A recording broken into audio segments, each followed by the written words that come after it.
All right. It's another one of the Homeric Rhapsody things. It's been a couple days since the previous one, and I actually kind of forgot where we were. I want to say that we did. Uh, so Nestor convinced them to make the ramparts, and I'm pretty sure we had them build the ramparts because I remember doing a part where Poseidon gets upset about them building the ramparts, and uh, I guess we would just go from there. I think. Well, let's give it a shot.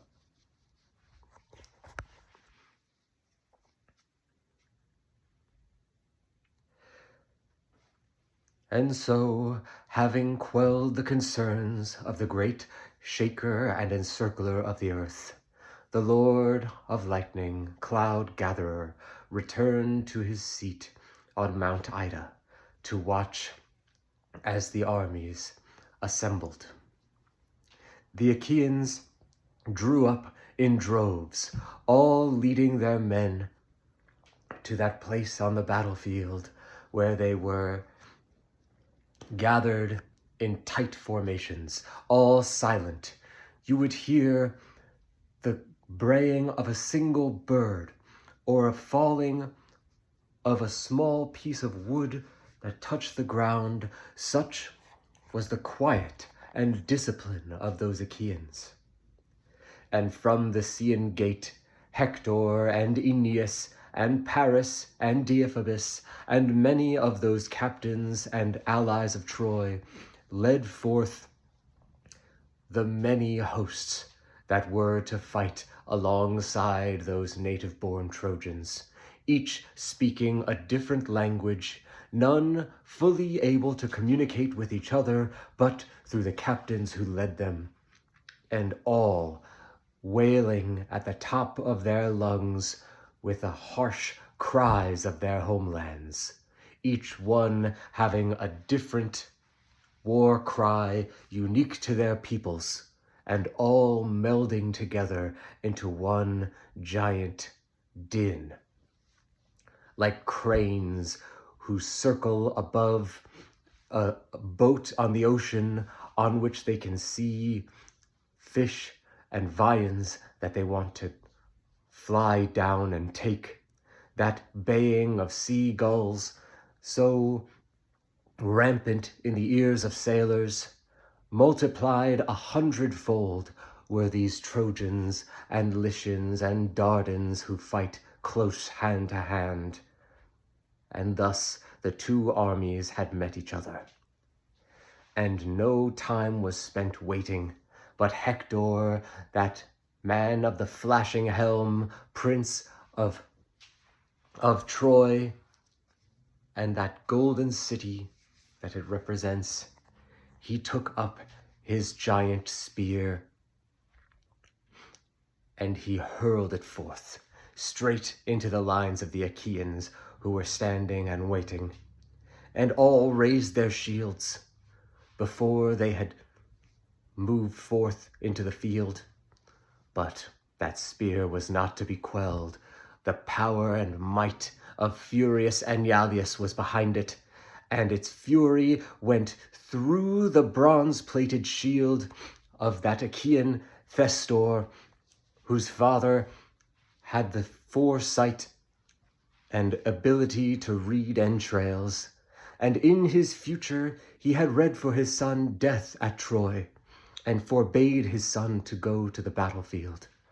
But when Agamemnon's army came calling, his son snuck out of the house and led forth a crack team of their city's defenders to go and join the contingent.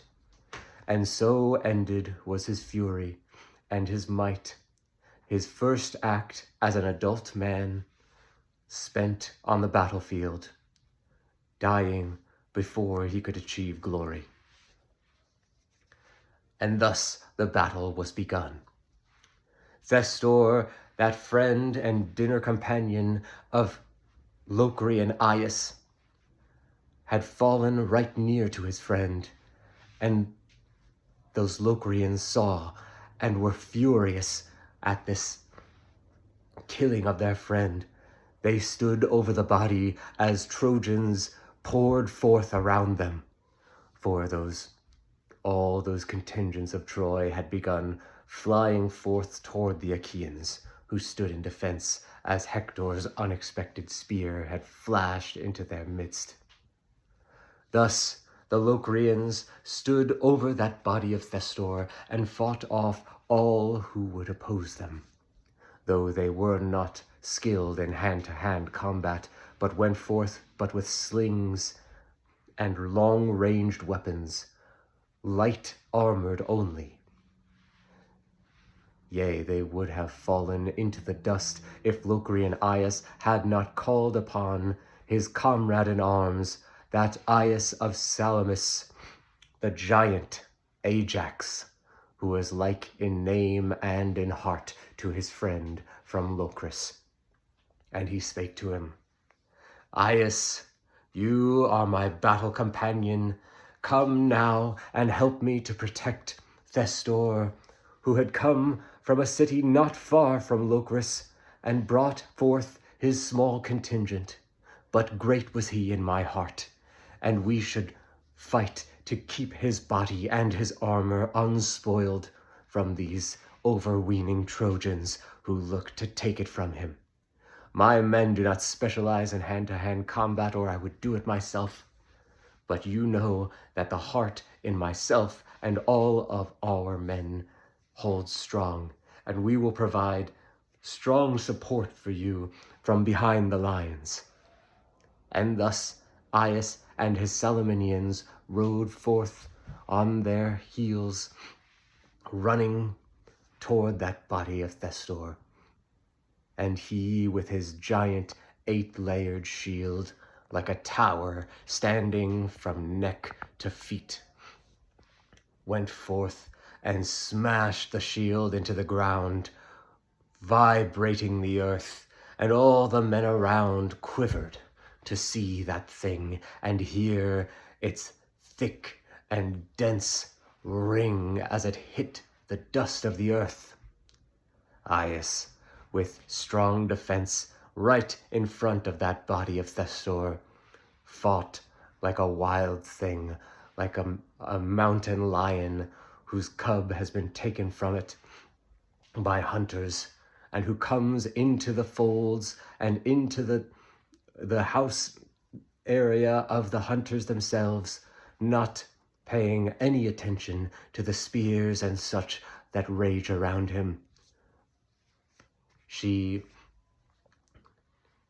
is being hit with the sharp bronze and cares not, but wants to rend in that fury that drives the eyes red and allows none but a single thought of slaughter into its mind. Such was the fury of Telamonian Aias as he wheeled round with his giant spear and smashed forth the armies with his shield, pushing them back with sheer brute force. And thus, behind him and his forces, the Locrians were able to recover that body of Thestor and send it back to his parents and his father, who waited for him at home, knowing already that this day must someday come. And thus the armies raged forth like a hurricane or a forest fire that would not be quelled on this day, and would not for long be favoring the Achaean cause. All right, a little rusty there. You can see that I sometimes really get caught up trying to come up with the right word and sort of pause, in the middle of saying something. And that's not obviously the best thing to do. But all in all, not so bad. We essentially, so before we had started book 8 with a big battle scene and the Trojans and Achaeans were fighting.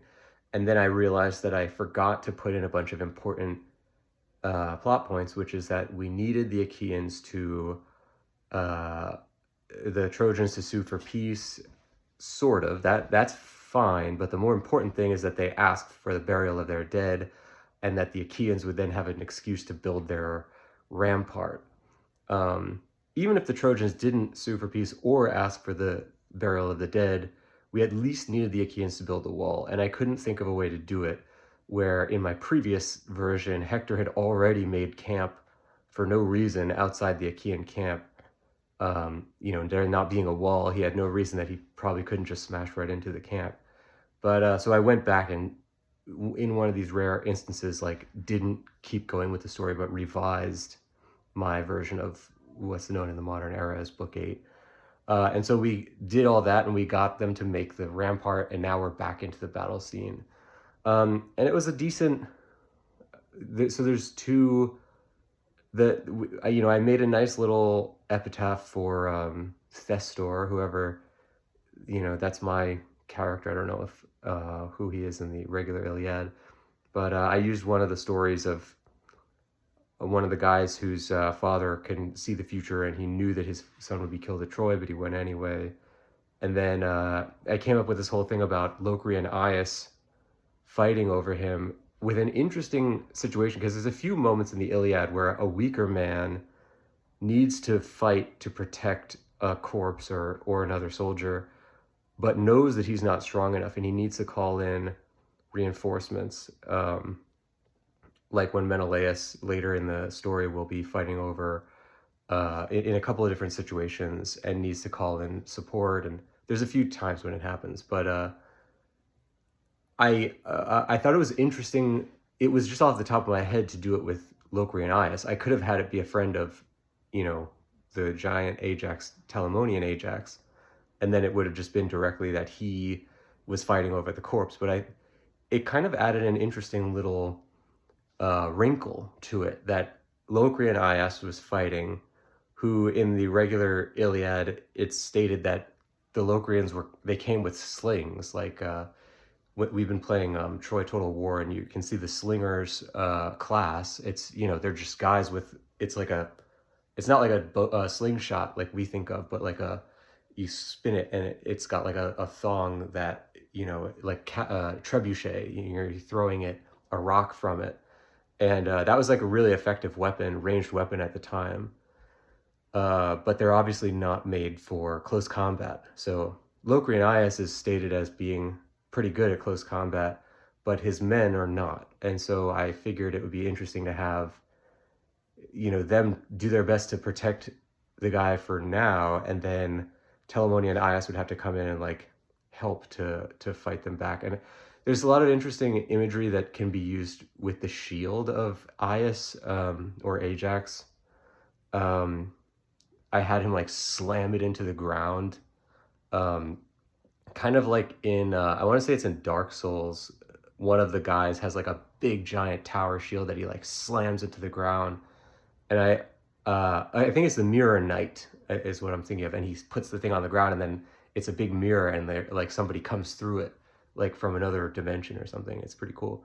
But I thought it was kind of a cool image of like Aias using the shield as a thing that itself can like instill fear into people, because it's so strong, and like imagining how strong he must be if he's able to hold this thing makes fear in the other soldiers. And then he's able to push them with the shield just because it's so impervious and it's so dense that I thought there's a lot of cool stuff we could probably even explore with that a little more.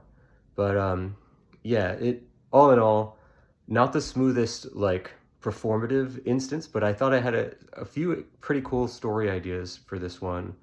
So let's keep going with it and see how it turns out.